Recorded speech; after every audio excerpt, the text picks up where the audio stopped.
we're going to talk about making a fighter kite. Now, this will be in a series of videos because making one and explaining how to do it as I go along, it would take too long for a 10-minute limit that YouTube has on the videos. What we're going to make is this fighter kite here.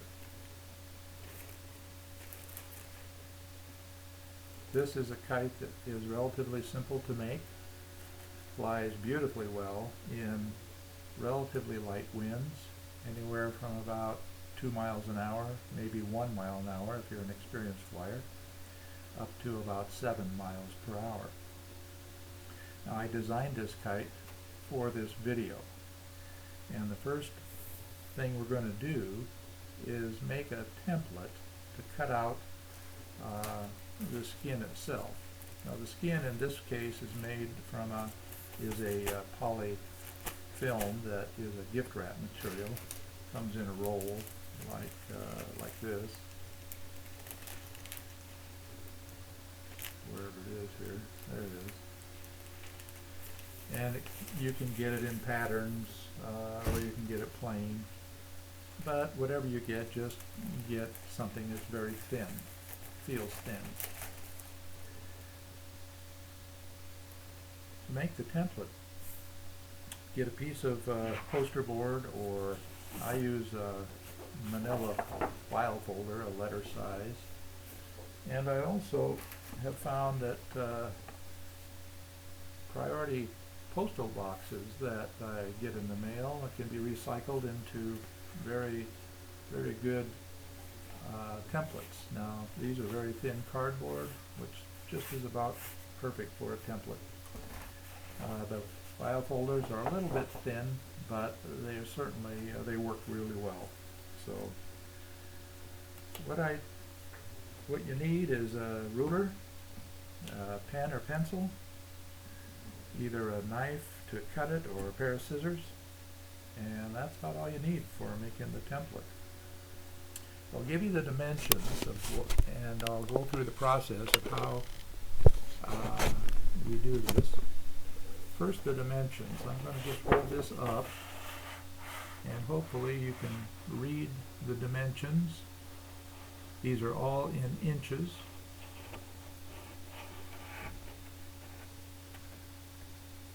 And I'll go through the process of how we got this shape. And hopefully you'll be able to duplicate it in short order.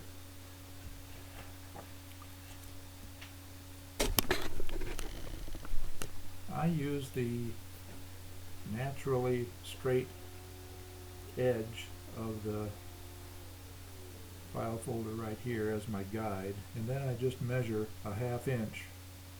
Could be any amount of distance, but I measure a 1/2 inch in here, 1/2 inch in up here, and then I draw this line that's parallel to the straight edge of the folder. This line I measure and I mark it so that it's 17¼ inches from one end or one edge of the file folder to the mark down here.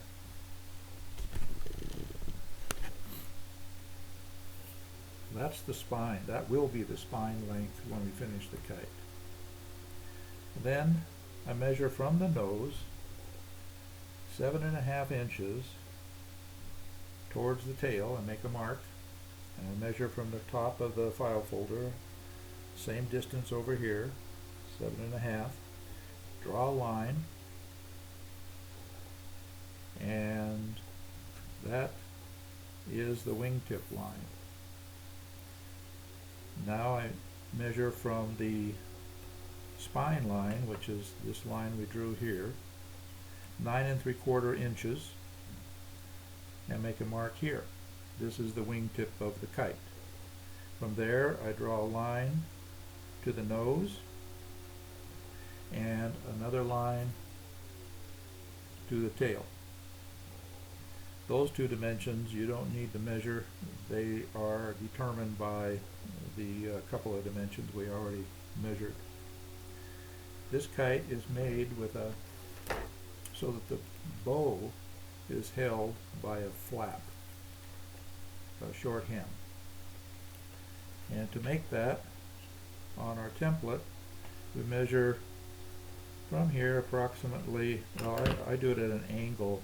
I don't know the angle, but just a slight angle, inch and an eighth, make a mark, and then at this end, at the wingtip end, I measure it a ½ inch from the wingtip at a slight angle inward, and then I draw a line here.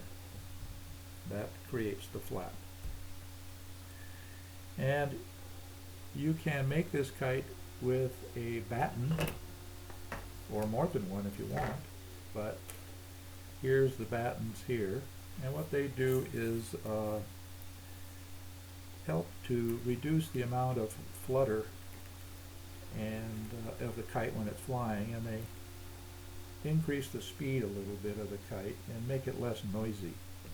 If you want to add a batten, all you do is measure from the tail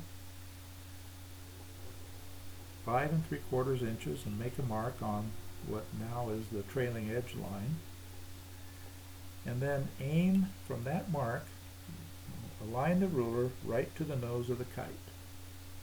Draw a line 4 1/2 inches long, and that's the location and that's the length of the batten. You can make it longer if you want, you can make it shorter if you want, you can put more of them if you want. The battens are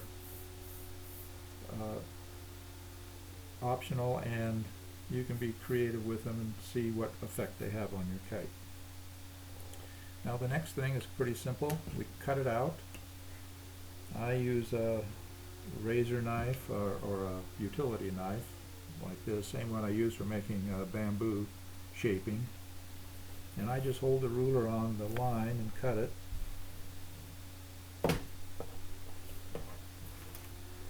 But you can also use a pair of scissors, works just as well. You should be careful to make the lines that are straight relatively straight. However, up here at the wing bow flap, I curve the corners here. I like the looks of it better, and I think it adds strength to the material that you use for the skin.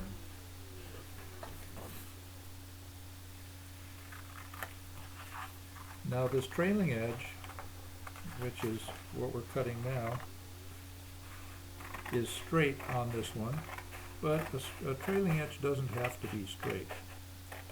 It can curve, and it can have a shape however severe curve you want.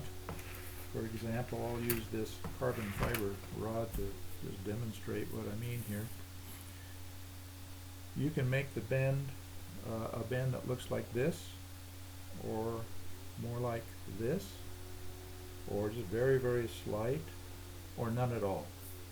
The kite will fly well no matter how you do that. It will fly a little differently maybe, depends on other things as well, of course. So here we have a cutout template ready to make our skin. Now, one very important thing about this template, that in order to finish it, is to put a notch right here at the wingtip.